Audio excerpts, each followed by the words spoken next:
محترم اور معزز ناظرین گرامی، السلام علیکم۔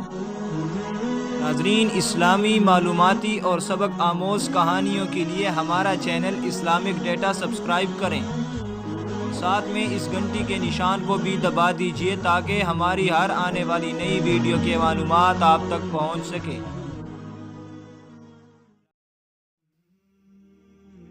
بسم اللہ الرحمن الرحیم۔ حضرت سعد بن ابی وقاص رضی اللہ تعالی عنہ کہتے ہیں کہ جنگ احد سے پہلے مجھ سے عبداللہ رضی اللہ تعالی عنہ نے کہا، آؤ ہم اللہ سے اپنی اپنی آرزوؤں کی دعا کریں۔ میں نے کہا اچھا، اور ہم ایک کنارہ ہو گئے۔ پہلے میں نے دعا کی، الہی جب کل دشمن سے میرا مقابلہ ہو تو میرا مقابلہ ایسے شخص سے ہو جو حملہ میں بھی سخت ہو اور مدافعت میں بھی پورا ہو، اور میں اور وہ لڑیں۔ میرا لڑنا تیرے لیے ہو، پھر مجھے فتح ہو، میں اسے قتل کر دوں اور اس کا سامان لے لوں۔ میری اس دعا پر عبداللہ رضی اللہ تعالی عنہ نے کہا آمین۔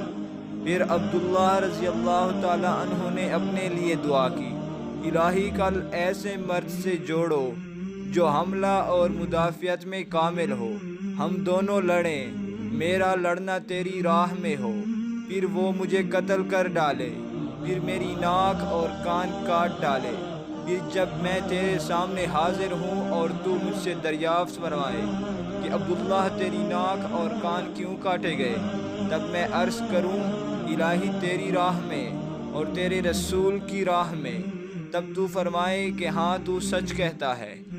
سعد رضی اللہ تعالی عنہ کا قول ہے کہ عبداللہ رضی اللہ تعالی عنہ کی دعا میری دعا سے بہتر تھی، چنانچہ یہ بزرگوار اسی کیفیت میں شہید ہو گئے۔